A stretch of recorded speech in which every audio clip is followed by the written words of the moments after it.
Kuberan TV நேயர்களுக்கு சக்தி ஜோதிட குழுவின் சார்பாக பணிவான நமஸ்காரங்கள். குரு அதிசார வக்ர பெயர்ச்சி 8-10-2025 முதல் 17-3-2026 வரை உண்டான காலகட்டத்தில் நடக்கக்கூடிய நிகழ்வுகள் மேஷம் முதல் மீனம் வரை அடியேனாகிய அஸ்ட்ரோ KS ஐயங்காரும் ஐயா ஹரிஹர சர்மா இருவரும் வந்து கலந்து இந்த நிகழ்ச்சியை நடத்துகிறோம். அனைவருக்கும் சக்தி ஜோதிட குழுவின் சார்பாக டாக்டர் ஹரிஹர சர்மாவின் பணிவான நமஸ்காரங்கள். நாம் ஒவ்வொரு முறையும் என்னென்ன பார்க்குறோம் அப்படின்னாக்க மாத ராசி பலன்கள், தமிழ் மாத ராசி பலன்கள், அதை தவிர வருஷ பயிற்சிகள் அப்படின்றத பொறுத்தளவுக்கு ஒரு வருஷத்துக்கு ஒரு ட்ரிப்பு மாறக்கூடியது குரு பயிற்சி பலன்கள் மற்றும் ராகு கேது பயிற்சி பலன்கள் மற்றும் 2.5 வருஷத்துக்கு ஒரு ட்ரிப்பு மாறக்கூடிய சனி பயிற்சி பலன்களையும் பார்க்குறோம். இதை தவிர கடந்த காலகட்டங்களில் நம்ம சனி வக்ர பயிற்சி பலன்களை பார்த்தோம். எப்பொழுதுமே சனி பகவானுக்கும் சரி குரு பகவானுக்கும் சரி வக்ர பலன் உண்டு.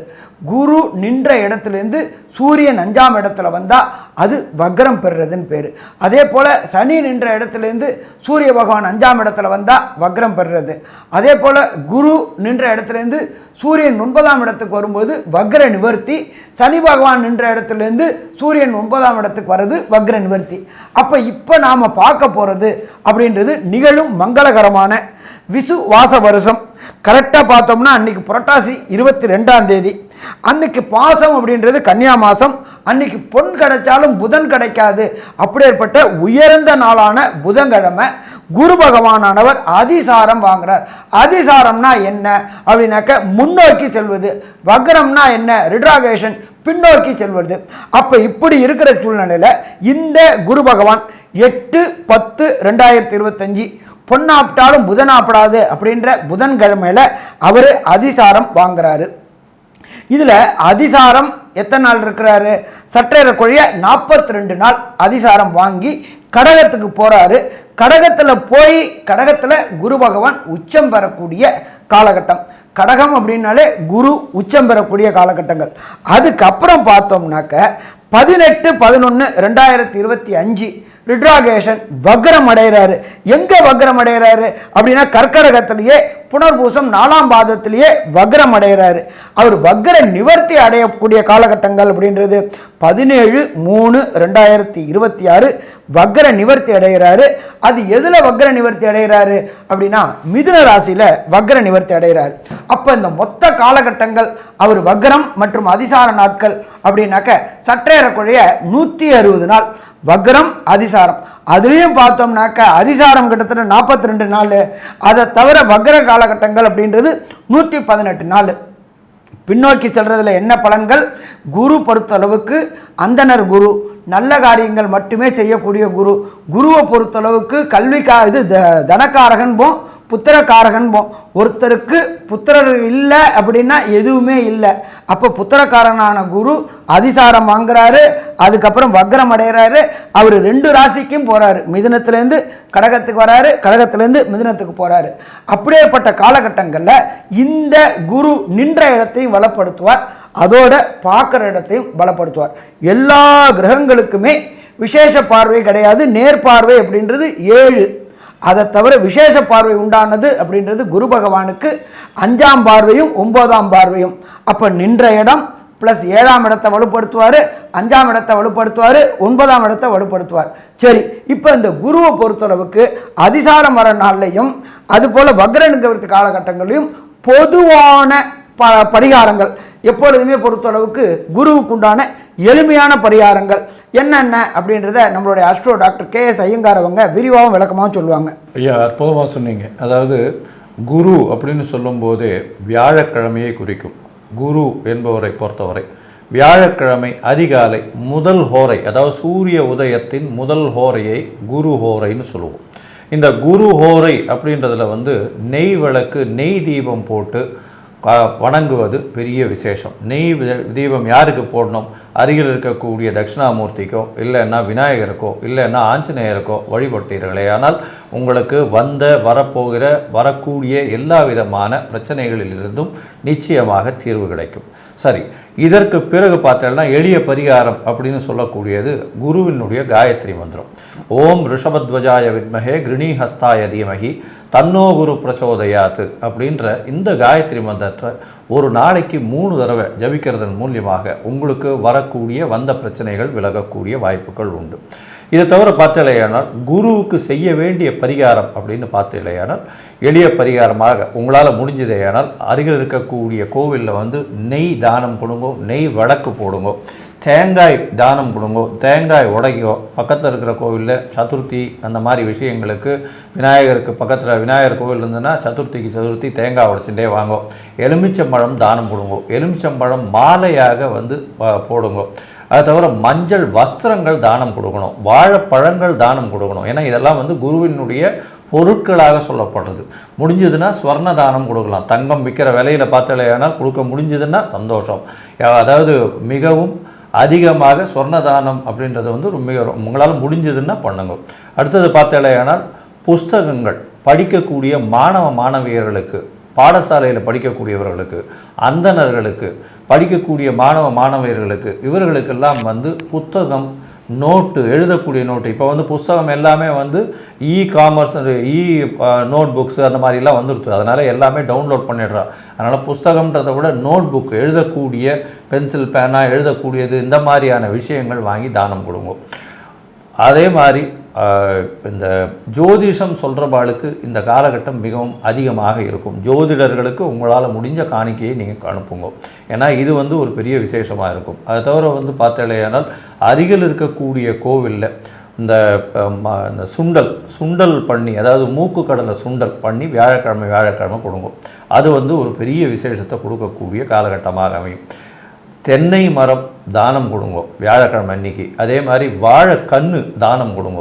அதே மாதிரி அரச மரம், பக்கத்தில் இருக்கிற கோவில் பக்கத்தில் போய் ஒரு அரச மரமோ வச்சுட்டு வாங்க. அது உங்களுடைய குலம் விருத்தியாகக்கூடிய வாய்ப்புகளை நிச்சயமாக கொடுக்கும்.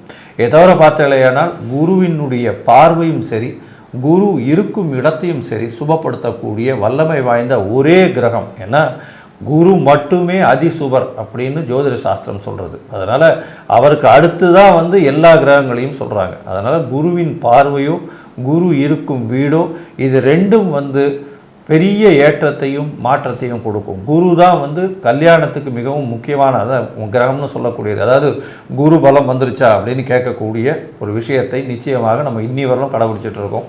அதை தவிர பார்த்தலையானால் குரு எந்த இடத்தில் பார்த்தாலும் சரி அது ஒரு பெரிய மேன்மை பெறும். பணம் அப்படின்னு சொல்லக்கூடிய தனத்திற்கு காரகனாகவும், குழந்தைகள் புத்திரர்கள் அதற்கு பிராப்திக்கு காரகனாகவும் இருக்கக்கூடியவர் குரு. அதனால் சந்ததியும் வளரும், பொருளும் வளரக்கூடிய வாய்ப்புகள் மிகவும் அதிகம். இந்த குருவினுடைய மாற்றங்கள் ஏதாவது பிரச்சனை கொடுத்ததுன்னா இப்போ சொன்ன எல்லா விதமான எளிய பரிகாரங்களை சொல்லுங்கள். இப்போது மேஷம் முதல் மீனம் வரை இப்போ இருக்கக்கூடிய குரு அதிசார வக்ர பெயர்ச்சியில் என்னென்ன விளைவுகள் வரும், அதற்கு எந்தெந்த கோவிலுக்கு போகலாம், அருகில் இருக்கக்கூடிய கோவில் என்ன பண்ணலாம் அப்படின்றதையும் ஒன்றொன்னா சொல்கிறோம். மேஷம் முதல் மீனம் வரை இப்போ பார்க்கலாம். சிம்ம ராசி, மகம் பூரம் உத்திரம் இந்த 3 நட்சத்திரம் 9 பாதங்களை கொண்ட ராசி. ராசியின் அதிபதி சூரியன். சிம்மம்னாலே ஒரு கம்பீரம் எப்பொழுதுமே உண்டானது தான். ஆட்சி, அதிகாரம், அதை தவிர அட்மினிஸ்ட்ரேட்டிவ் ஸ்கில்ஸு, சொல்லக்கூடிய வார்த்தைகளில் தான் என்ற ஒரு அகங்காரம், தான் செய்வது சரி என்ற ஒரு போக்கு, இது எல்லாமே சிம்மராசிக்கு உண்டானது. இது நன்மைகளும் இருக்குது, சில நேரத்தில் தவறுதலாக போகிறதும் இருக்குது. நன்மைகள் என்னென்னா எந்த ஒரு விஷயத்தையும் யோசிச்சுக்கிட்டே இருந்து பண்ணலாமா வேண்டாமான்னு துணிந்து முடிவெடுக்க முடியாத நிலையில் இருந்தால் எந்த ஒரு விஷயமும் முன்னுக்கு போகாது. ஒரு விஷயத்தை எடுத்தோம்னா பண்ணித்தான் ஆகணும். அது நல்லபடியாக முடிஞ்ச வரலும் அதை செயல்படுத்தக்குண்டான பார்த்துட்டே இருக்கணும். அது ஒரு தரம் செயல்படுத்தணும் இறங்கியாச்சுன்னா அதுக்கப்புறம் திருப்பி யோசிக்கிறது பிரயோஜனம் கிடையாது. இந்த சிம்ம ராசிக்காரர்கள் அது மாதிரி தான் ஒரு விஷயத்தை எடுத்தாங்கன்னா அதை ரொம்ப ஃபோக்கஸ்டாக பார்த்து அதை நிச்சயமாக நிறைவேற்றக்கூடிய வாய்ப்புகள் உண்டு. சரி, இந்த சிம்ம ராசிக்காரர்களுக்கு குருவின் அதிசார வக்கர பெயர்ச்சி எந்த அளவுக்கு ஏற்றத்தை கொடுக்கும் அப்படின்றத பார்ப்போம். இப்போ பார்த்தலையானால் 12ஆம் இடத்துல குரு அதிசாரம் பெற்று வர்றார். அதாவது 8/10/2025 21/12 வரலும் வந்து 21/12/2025 வரலும் வந்து 12ஆம் இடம்னு சொல்லக்கூடிய கடகத்தில் இருக்கார். இந்த காலகட்டத்தில் பார்த்தேன்னா உங்களுடைய ராசிக்கு பார்க்கும்பொழுது புத்திரஸ்தானாதிபதினு சொல்லக்கூடியவர், அதாவது குரு புத்திர காரகன், 5ஆம் இடத்தின் அதிபதி புத்திரஸ்தானாதிபதி, அவர் 12ஆம் இடத்துல போய் மறைந்து வக்கரம் பெற்றிருக்கிறது, அதிசாரம் பெற்றிருக்கிறது நிச்சயமான ஏற்றத்தை கொடுக்கும். எப்படி ஒரு ஏற்றத்தை கொடுக்கும் அப்படின்னா, எப்பொழுதுமே குரு 5ஆம் இடத்துல நேரடியாக மறைஞ்சிருந்தார்னு வச்சுக்கோங்க, அதில் வந்து பெரிய ஏற்றத்தை கொடுக்காது. இதே மறைமுகமாக அவர் வந்து வக்கரகதி அடையிறதுனால எல்லா பலன்களையும் கூட்டி கொடுக்கக்கூடிய வாய்ப்புகள் நிச்சயமாக உண்டு. குழந்தைகள் மூலியமாக பெருமை வரும். அது தவிர பார்த்தீங்கன்னா சுப செலவுகள் வரக்கூடிய வாய்ப்புகள் உண்டு. வெளிநாடு, வெளியூர், வெளிமாநிலம் செல்லக்கூடிய பாக்கியங்கள் நிச்சயமாக கிடைக்கும். இதை தவிர பார்த்தீங்களேனால் உங்களுடைய ராசிக்கு 4ஆம் இடத்தையும் பார்க்குறார் குரு. 12ஆம் இடத்துல இருக்க வக்கர குரு, அதிசார குரு 4ஆம் இடத்தை பார்க்குறார், 6ஆம் இடத்தை பார்க்குறார், 8ஆம் இடத்தையும் பார்க்குறார். இந்த 3 இடத்தையும் பார்க்கறதுனால உடல் நலத்தில் சற்று ஏற்றம் இருக்கக்கூடிய வாய்ப்பு உண்டு. அது தவிர பார்த்தீங்களேயானால் உங்களுடைய ராசிக்கு புதிய வேலை அமையும். அரசாங்கத்தில் மாறுதல்கள் வரக்கூடிய வாய்ப்பு உண்டு. அரசாங்கத்தின் மூலியமாக சிறு சிறு தொல்லைகள் வரக்கூடிய வாய்ப்புகள் நிச்சயமாக இருக்கும். அது தவிர பார்த்தீங்களேயானால் 6ஆம் இடம்னு சொல்லக்கூடியது ருண ரோக சத்ருஸ்தானம்னு சொல்லுவோம். சத்ருக்கள், அதாவது எதிரிகள் அற்ற நிலை வரக்கூடிய வாய்ப்பு, எதிரிகளோட சுமூகமாக செல்லக்கூடிய வாய்ப்புகள் நிச்சயமாக இருக்கும். புதுசாக வந்து வீடு, மனை இந்த மாதிரியான விஷயங்கள் விற்கிறதுக்கு பார்த்துருந்தீங்கன்னா இந்த காலகட்டத்தில் நிச்சயமாக நடக்கும். அது தவிர உங்களுடைய ராசிக்கு பார்த்தீங்கன்னா தாயின் உடல்நிலையில் நல்ல ஒரு ஏற்றம் இருக்கக்கூடிய வாய்ப்புகள் நிச்சயமாக இருக்கும். சரி, இந்த அதிசார குரு கிட்டத்தட்ட கடகத்தில் வந்து பார்த்தீங்கன்னா ஒரு 50-60 நாள் இருக்கார். அதற்கு பிறகு அவர் வந்து உங்களுடைய ராசிக்கு 11ஆம் இடத்துக்கே திருப்பியும் போகிறார். 11ஆம் இடத்துல இவ்வளோ நாள் செல்வத்தை அள்ளி கொடுத்த குரு வக்கரகதியில் போய் கிட்டத்தட்ட வந்து ஒரு 90லேருந்து 95 நாள் வரலும் இருக்கார். மிதுனத்திலேயே வக்கரகதியில் இருக்கார். இந்த வக்கரகதியில் இருக்கக்கூடிய குரு என்ன மாதிரி மாறுதல்களை உங்களுடைய தொழிலில் செய்வார், அது தவிர என்ன மாதிரி ஏற்றத்தை உங்களுடைய குடும்ப உறுப்பினர்கள், மூத்த சகோதர சகோதரிகளுக்கு செய்வார் அப்படின்றத நம்ம ஐயா கிட்ட கேட்போம். ஐயா, நல்லா அற்புதமாக சொன்னீங்க. சிம்மத்துக்கு 11ல் குரு. 11 அப்படின்றது லாபஸ்தானம். அந்த லாபஸ்தானத்தில் குரு வக்ர தன்மையில் இருக்கார். வக்ரம் அப்படின்னாக்க செயலற்ற தன்மையில் இருக்கார். எப்பொழுதுமே குரு நின்ற இடத்த வளப்படுத்துவார். ஆனால் அவர் நல்லா இருந்தால், அவர் வக்ரகதியாக இருக்கிறதுனால நீங்கள் செய்கின்ற தொழிலில் சற்று இரக்கம் இருக்கும். மொத்தமாலாம் அங்கே வந்துடாது. ஏன் அப்படின்னு கேட்டிங்கன்னா, அவருடைய நட்சத்திர பாதத்தில் இருக்கார். குரு புனர்பூச நட்சத்திர பாதத்தில் இருக்கார். அவர் சுய நட்சத்திரம் சுயசாரம் வாங்கியிருக்கும்போது கெடுக்கக்கூடிய அளவின் தன்மையை குறைப்பார். அதே போல் கொடுக்கக்கூடிய அளவின் தன்மையை குறைப்பார். நம்ம ஒரு வழக்கு மொழி சொல்லுவோம், பொண்ணு வைக்கிற இடத்துல பூ வைக்கிறது. அது இந்த காலகட்டங்களில் சிம்மராசி என்பர்களுக்கு இருக்குமா? இருக்கும். குரு நின்ற இடத்த கொஞ்சம் பண்ணுவார். சரி, அதுக்கு அடுத்தது பார்த்தோம் அப்படின்னாக்க குரு பகவானுக்கு விசேஷ பார்வைகள் உண்டு. 5ஆம் பார்வை, 7ஆம் பார்வை, 9ஆம் பார்வை. குரு உங்களுடைய ராசிக்கு 11 நின்றுக்கிட்டு உங்களுடைய ராசிக்கு 3ஆம் இடமான முயற்சி ஸ்தானத்தை பார்க்குறார். கடந்த காலகட்டங்களில் நீங்கள் எடுத்த முயற்சிகள் தோல்வி அடைஞ்சிக்கிட்டே இருந்துச்சு. இப்போ வெற்றி வெற்றி வெற்றி பெறக்கூடிய காலகட்டம். என்ன சாமி, குரு வக்ரமாக இருக்கார், அந்த இடத்த கெடுப்பார் நீங்கள், ஆனால் 3ஆம் இடத்துல முயற்சி ஸ்தானத்தை பார்க்குறாரு, அதை மட்டும் எப்படி வலுப்படுத்துவார்? எப்பொழுதுமே குரு பார்த்தால் கோடி நன்மை. அப்போ குருவுடைய பார்வை உங்களுடைய 3ஆம் இடமான முயற்சி ஸ்தானத்தில் வர்றதுனால நீங்கள் எடுக்கின்ற முயற்சிகள் அத்தனையும் வெற்றி பெறக்கூடிய தன்மை கிடைக்கும். சரி, அடுத்தது 3ஆம் இடத்தை நம்ம என்ன சொல்லுவோம்? கம்யூனிகேஷன் பாவம்னு சொல்லுவோம். நீங்கள் இதுவரை சொன்ன சொல் வெல்லாமல் இருந்துச்சு, நீங்கள் சொன்ன சொல் வெல்லக்கூடிய காலகட்டங்கள்.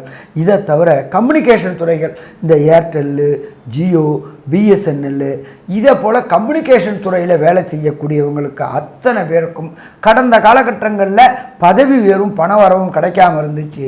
அது எல்லாமே இந்த வக்ரகதியான 118 நாளும் அள்ளி கொடுப்பார். சரி, இதை தவிர குருவுடைய விசேஷ பார்வை அப்படின்றது 9ஆம் பார்வை. 9ஆம் பார்வையை அவர் 7ஆம் இடத்தை, உங்களுடைய ராசிக்கு 7ஆம் இடத்தை பார்க்குறார். 7ஆம் இடத்துல ஏற்கனவே சனி பகவான், வக்ரம் பெற்று இருக்காரு, கூட ராகு பகவானும் இருக்காரு. ஒரு வக்ரத்தை இன்னொரு வக்ர கிரகம் பார்க்கும்பொழுது அந்த இடம் மேம்படுமே தவிர பிரச்சனை வராது. கடந்த காலகட்டங்களில் கணவர் மனைவிக்குள்ளார ஒற்றுமை குறைவு இருந்துச்சு. அந்த ஒற்றுமை குறைவு அத்தனையும் நீங்கக்கூடிய வாய்ப்புகள் உண்டு. அதே போல் பார்ட்னர், லைஃப் பார்ட்னர், தொழில் பார்ட்னரும் அமையக்கூடிய வாய்ப்புகள் இந்த காலகட்டங்களில் உண்டு. தொழிலில் மேம்பாடு அடையக்கூடிய வாய்ப்புகளும் இந்த காலகட்டங்களில் உண்டு. சரி, திருமணம் ஆகி போயிடுச்சு, அவங்களுக்கு வம்சம் விருத்தி அப்படின்றது 5ஆம் பார்வை, அது 7ஆம் பார்வை உங்களுடைய ராசிக்கு 5ஆம் இடத்தை பார்க்குறாரு. அப்போ பூர்வ புண்ணிய சொத்துக்களில் கடந்த காலகட்டங்களில் இருந்த லிட்டிகேஷன், வம்பு வழக்கு பிரச்சனை, பூர்வ புண்ணிய சொத்துக்கள், மூதாதையர் சொத்துக்கள், தாத்தா பாட்டி சொத்துக்கள், அப்பா சொத்துக்கள் அனுபவிக்கிறதுல சிக்கல்கள் இருந்துச்சு. அந்த சிக்கல்கள் அத்தனையும் தீரக்கூடிய வாய்ப்புகள் உண்டா? சிக்கல்கள் அத்தனையும் தீரக்கூடிய வாய்ப்புகள் உண்டு.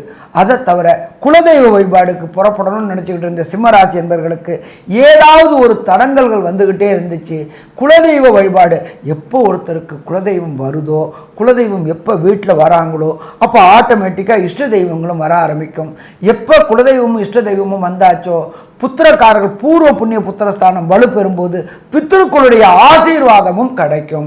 அப்போ இந்த 3ம் இருந்தால் அவங்களுக்கு குடும்பத்தில் கடந்த காலகட்டங்களில் குழந்தைகளுக்கு உண்டான உடல்நல ரீதியான பிரச்சனை, மனநல ரீதியான பிரச்சனை, படிப்பில் பிரச்சனை, திருமணம் ஆகலை என்று ஏக்கம் இருந்த இந்த பிரச்சனை அத்தனையும் இந்த வக்ரகுரு பார்க்கறதுனால கண்டிப்பாக வெற்றி பெறுமா? வெற்றி பெறும்.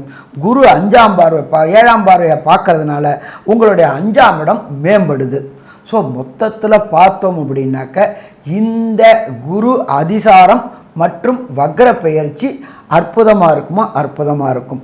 ஆனாலும் ஒரு சில தசாநாதன், புத்திநாதன், அந்தரநாதன், மகம், பூரம், உத்திரம் இந்த 3 நட்சத்திரக்காரங்களுக்கு தசாநாதனோ புத்திநாதனோ அந்தரநாதனோ சூட்சமநாதனோ சரியில்லை அப்படின்னாக்க கிடைக்கக்கூடிய பலனின் அளவு குறையக்கூடிய வாய்ப்புகள் உண்டு.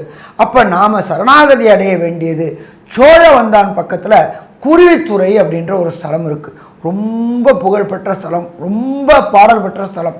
அங்கே உள்ள கோயிலுக்கு போயிட்டு தாயாருக்கு ஒரு அர்ச்சனை, ஈஸ்வரனுக்கு ஒரு அர்ச்சனை, குரு பகவானுக்கு ஒரு அபிஷேகம் பண்ணிட்டு வந்தீங்க அப்படின்னு சொன்னாக்க வரக்கூடிய பிரச்சனை, வந்த பிரச்சனை அத்தனையும் எப்படி சூரியனை கண்ட பனி எப்படி விலகுதோ அதே மாதிரி விலகுமா? விலகும். சரி சாமி, நான் வேறு ஏதாவது பண்ணலாமா, அங்கே தான் போனோமா அப்படின்னாக்க இன்னொரு இடமும் இருக்குது. என்ன இடம் அப்படின்னாக்க கும்பகோணம் பக்கத்தில் சூரியனார் கோயில் அப்படின்னு இருக்குது. அந்த சூரியனார் கோயில் அப்படின்றது என்ன விசேஷம் அப்படின்னாக்க அவர் தன்னுடைய 2 மனைவியான சாயாதேவி மற்றும் உஷாதேவியோட சேர்ந்து இருப்பாங்க. அது மட்டும் விசேஷமா அப்படின்னா அது மட்டும் விசேஷம் இல்லை, அவரை குரு பார்க்கக்கூடியது. அந்த இது பக்கத்தில் நேர் எழுத்தாப்பில் இருந்து குருவும் சூரியனும் சப்தமத்தில் பார்க்கக்கூடிய இடம். அந்த யோகத்துக்கு பேர் சிவ ராஜ யோகம்னு பேர்.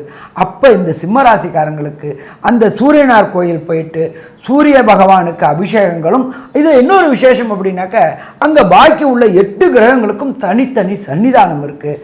அப்போ அந்த 8 கிரகங்களுக்கும் அபிஷேகம் மற்றும் அர்ச்சனை செஞ்சுட்டு வந்தாக்க வரக்கூடிய பிரச்சனைகளும் வந்த பிரச்சனைகளும் விலகுமா? விலகும்.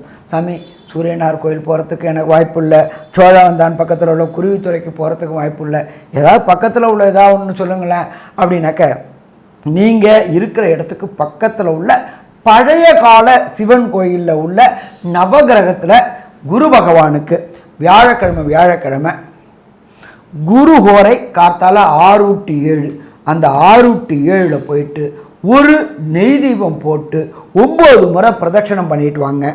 முடிஞ்சு போச்சா? அதுக்கு அடுத்தது அந்த மாதத்தில் உள்ள கடைசி வியாழக்கிழமை அன்னதானம் பண்ணுங்க. தானத்தில் சிறந்தது நிதானம், அதோட பெருமைக்கானது அன்னதானம். எப்படின்னு கேட்டிங்கன்னாக்க வாய் வாழ்த்தாட்டாலும் வயிறு வாழ்த்தும். அதை தவிர தண்ணி பாட்டில் வாங்கி கொடுங்க, தவிக்கின்றவங்களுக்கு தண்ணி பாட்டிலும் உணவும் வாங்கி கொடுங்க. அதே போல் பட்சிகளுக்கு தண்ணி வைங்க. அதே போல் காகங்களுக்கு சாப்பாடு எக்காரத்துக்கு ஒன்று பழைய சாப்பாடை வைக்காதீங்க, சுடு சாப்பாட்டை வைங்க. அப்போ இது எல்லாம் செய்யும் பொழுது இந்த தசாநாதன், புத்திநாதன், அந்தரநாதன், சூட்சுமநாதனால் ஏற்படக்கூடிய பிரச்சனைகள் அத்தனையும் விலகும் சிம்மராசி என்பவர்களுக்கு.